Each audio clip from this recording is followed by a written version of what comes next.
मुस्लिम league 1906 ईस्वी। ढाका के नवाब सलीम उल्लाह खां के नेतृत्व में 30 दिसंबर 1906 में ढाका में मुस्लिम लीग की स्थापना की गई। सलीम उल्लाह खां मुस्लिम लीग के संस्थापक एवं अध्यक्ष थे, जबकि प्रथम अधिवेशन की अध्यक्षता वक़ारुल मुल्क ने की। इस संस्था का प्रमुख उद्देश्य था भारतीय मुसलमानों में ब्रिटिश सरकार के प्रति भक्ति उत्पन्न करना व भारतीय मुसलमानों के राजनीतिक व अन्य अधिकारों की रक्षा करना। लीग का संविधान 1907 ईस्वी में कराची में बना। इस संविधान के अनुसार प्रथम अधिवेशन 1908 ईस्वी में अमृतसर में हुआ। मॉर्ले मिंटो रिफॉर्म्स 1909 ईस्वी। तत्कालीन भारत सचिव मॉर्ले एवं वायसराय लॉर्ड मिंटो सुधारों का इंडिया काउंसिल एक्ट 1909 ईस्वी पारित किया गया।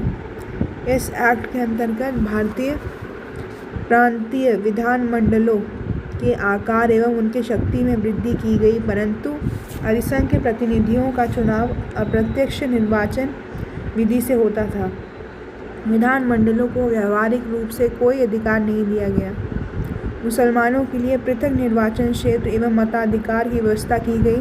अंग्रेज़ों की इस नीति की चरम परिणति भारत विभाजन की घटना थी। इस नीति का कांग्रेस ने विरोध किया, जबकि कट्टर मुसलमानों ने इसका समर्थन किया। राजद्रोह सभा अधिनियम 1911 ईस्वी। 1911 ईस्वी में दिल्ली में एक भव्य दरबार का आयोजन इंग्लैंड के सम्राट जॉर्ज पंचम एवं महारानी मैरी के स्वागत में किया गया।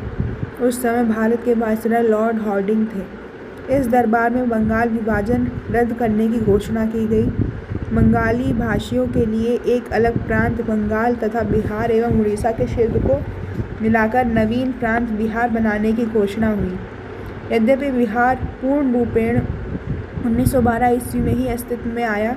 दिल्ली दरबार में ब्रिटिश भारत की राजधानी कलकत्ता से दिल्ली स्थानांतरित करने की घोषणा हुई। कलकत्ता से राजधानी दिल्ली स्थानांतरित करने का कार्य 1912 में संपन्न हुआ। होम रूल लीग आंदोलन 1916। 1914 ईस्वी में प्रथम विश्व युद्ध में उदारवादियों ने जर्मनी के खिलाफ ब्रिटेन को पूर्ण समर्थन दिया। एनी बेसेंट 1913 ईस्वी में जब इंग्लैंड गई, तब आयरलैंड की होम रूल लीग ने उन्हें भारत की आज़ादी के लिए इस तरह आंदोलन चलाने को कहा। एनी बेसेंट ने लंदन में होम रूल लीग की स्थापना की। लंदन से भारत वापस लौटने पर उन्होंने कॉमनवील साप्ताहिक पत्र एवं न्यू इंडिया दैनिक पत्र का प्रकाशन प्रारंभ किया। इन पत्रों के द्वारा स्वशासन की मांग की गई। होम रूल आंदोलन की शुरुआत बाल गंगाधर तिलक ने मार्च 1916 में पूना में की थी। तिलक की सहायता से ही एनी बेसेंट ने सितंबर 1916 में मद्रास में होम रूल लीग की स्थापना की। वह स्वयं अध्यक्ष बनी तथा अरुणडेल रामास्वामी अय्यर एवं वीपी वाडिया इसके प्रमुख नेता थे। होम रूल आंदोलन के अंतर्गत स्वराज की मांग को लेकर 1917 में एनी बेसेंट ने संपूर्ण देश का दौरा किया। सरकार ने दमनकारी नीति अपनाते हुए एनी बेसेंट के दोनों पत्रों पर रोक लगा दी तथा बेसेंट, अरुणडेल व वाडिया को गिरफ्तार कर लिया और तिलक पर भी दिल्ली एवं पंजाब में घुसने पर प्रतिबंध लगा दिए गए। सरकार इन दमनकारी नीतियों का विरोध सभाओं के माध्यम से कड़ा प्रतिकार करके किया गया। सरकार ने विवश होकर एनी बेसेंट को छोड़ दिया। 20 अगस्त 1917 को भारत सचिव मॉन्टेग्यू की प्रसिद्ध घोषणा हुई, जिसमें धीरे धीरे भारत में उत्तरदायी सरकार की बात की गई। इस घोषणा से होम रूल आंदोलन भी लगभग समाप्त हो गया। लखनऊ समझौता 1916 ईस्वी। कांग्रेस और मुस्लिम लीग के बीच 1916 ईस्वी में लखनऊ में एक समझौता हुआ, जिसे लखनऊ पैक्ट कहा जाता है। यह समझौता तिलक के प्रयासों से हुआ। इस समझौते के तहत कांग्रेस ने पहली बार सांप्रदायिक निर्वाचन की मांग को स्वीकार किया। अगस्त घोषणा 1917। भारत सचिव मॉन्टेग्यू द्वारा 20 अगस्त 1917 को ब्रिटेन की कॉमन सभा में एक प्रस्ताव पढ़ा गया, जिसमें भारत ने प्रशासन की हर शाखा में भारतीयों को अधिक प्रतिनिधित्व देने की बात कही गई थी। अधिक प्रतिनिधित्व देने जाने की बात की गई थी। मॉन्टेग्यू घोषणा के उत्तर उदारवादियों में मैग्ना कार्टा कहा। नवंबर 1919 में उन्होंने भारतीय वायसराय लॉर्ड चेम्सफोर्ड की सहायता से एक रिपोर्ट जारी की जो 1919 ईस्वी में भारत सरकार अधिनियम को ड्राफ्ट पत्र था। इस एक्ट द्वारा प्रांतों में द्वैध शासन डियार्की लागू किया गया।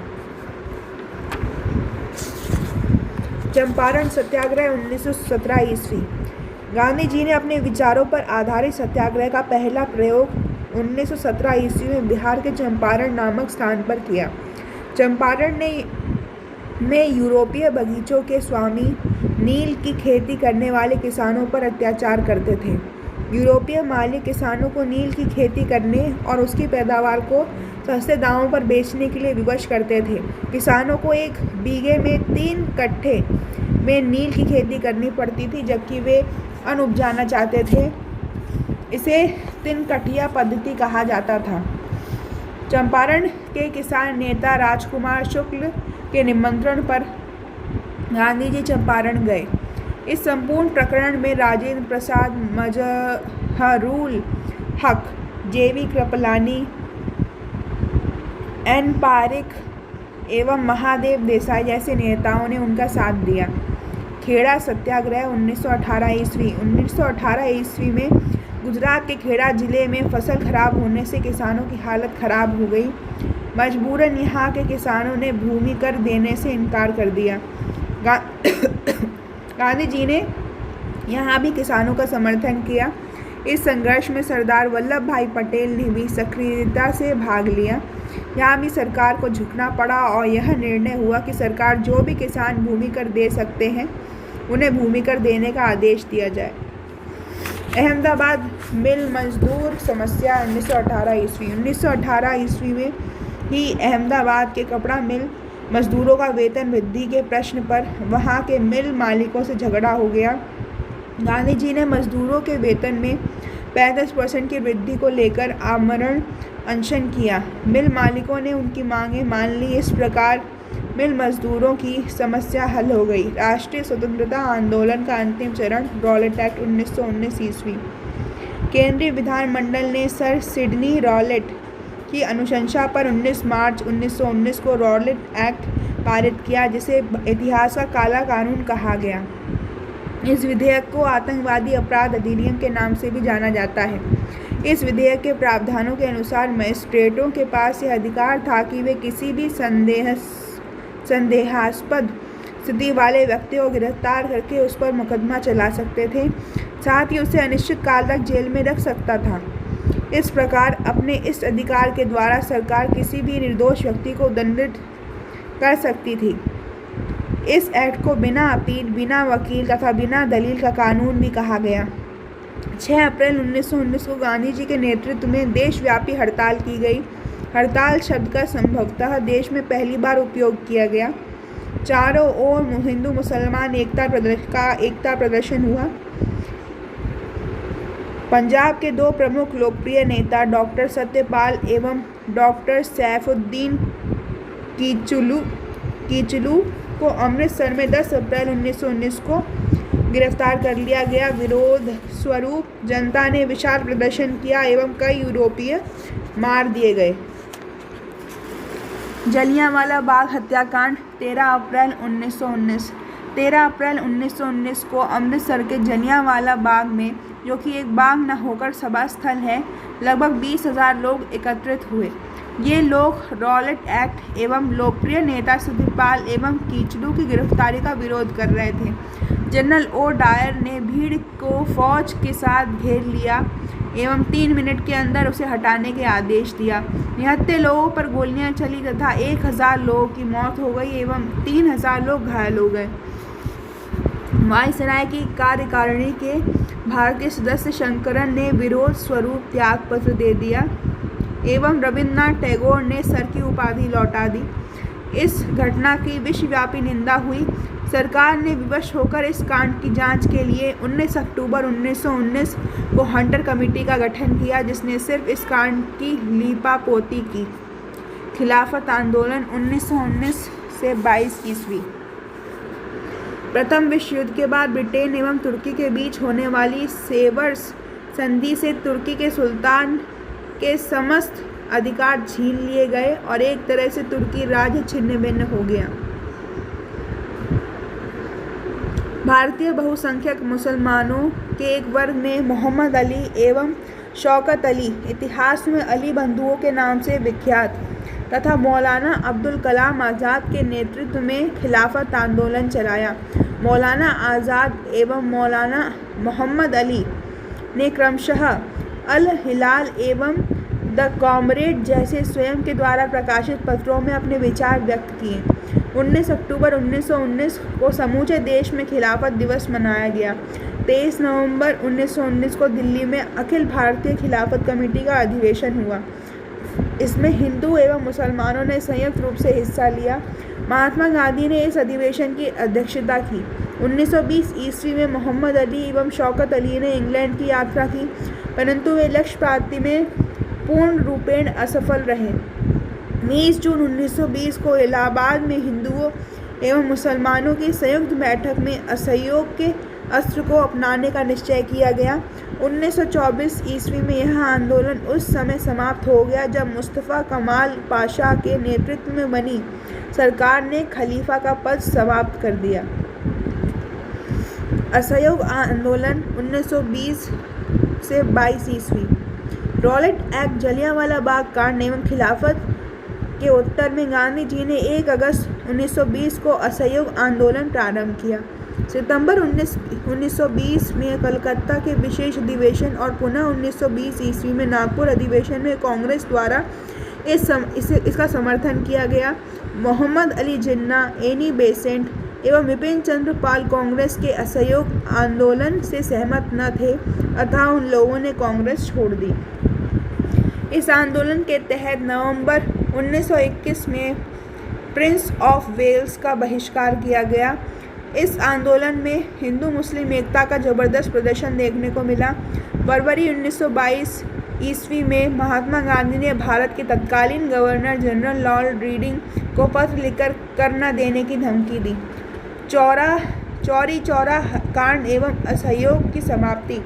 5 फरवरी 1922 को उत्तर प्रदेश के गोरखपुर जिले में स्थित चौरी चौरा नामक स्थान पर असहयोग आंदोलनकारियों की उग्र भीड़ ने पुलिस थाने पर हमला कर उसमें आग लगा दी।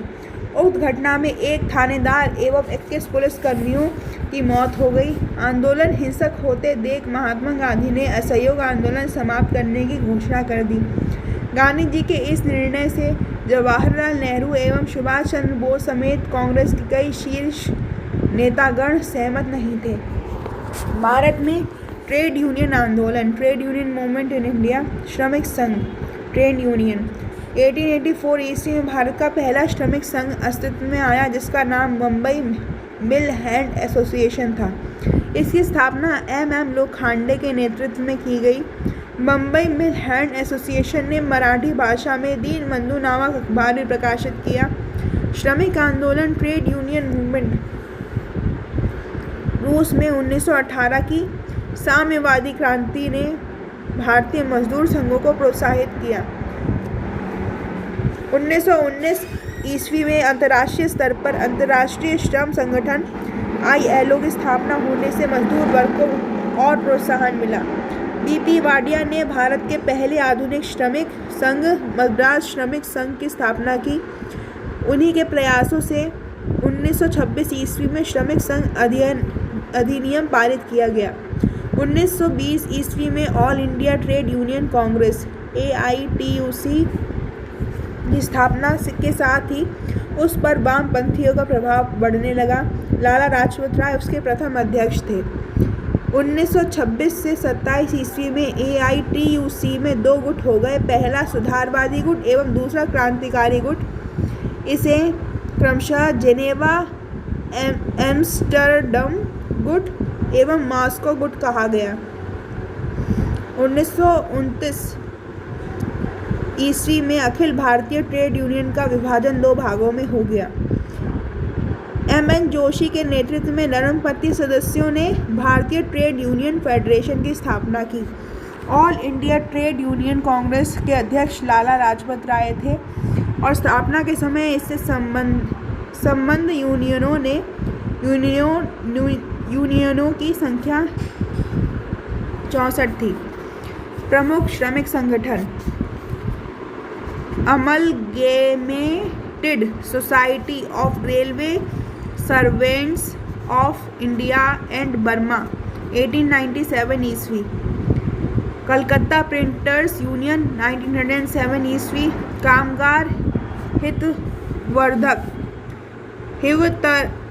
कामगार हितवर्धक सभा 1910 ईस्वी, भारतीय ट्रेड यूनियन कांग्रेस से अलग होकर लाल ट्रेड यूनियन कांग्रेस की स्थापना की गई।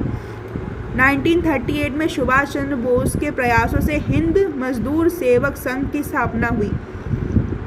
बंगाल की पहली मजदूर किसान पार्टी की स्थापना 1925 ईस्वी में हुई। 1928 ईस्वी में कलकत्ता में अखिल भारतीय मजदूर पार्टी की स्थापना हुई।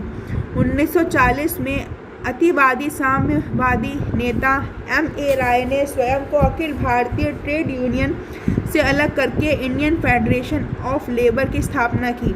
इस दल को सरकार समर्थक दल माना जाता था। राष्ट्रवादी नेता सरदार वल्लभ भाई पटेल ने 1947 ईस्वी में भारतीय राष्ट्रीय ट्रेड यूनियन कांग्रेस INTUC की स्थापना की, जबकि समाजवादियों के प्रयासों के फलस्वरूप 1948 में हिंदू मजदूर सभा की स्थापना हुई। मजदूरों की पहली हड़ताल 1877 ईस्वी में नागपुर में हुई। भारत में व्यापक स्तर पर हड़तालों का आयोजन 1918 से 1920 ईस्वी के मध्य बम्बई, मद्रास, कानपुर, जमशेदपुर, शोलापुर, अहमदनगर इत्यादि जगहों पर हुआ। भारत में प्रथम क्रांतिकारी ट्रेड यूनियन की स्थापना 1928 ईस्वी में श्रीपाद अमृत डांगे एवं बेन ब्रेडले के सहयोग से मुंबई में लाल बापटा गिरनी कामगार यूनियन के नाम से की गई।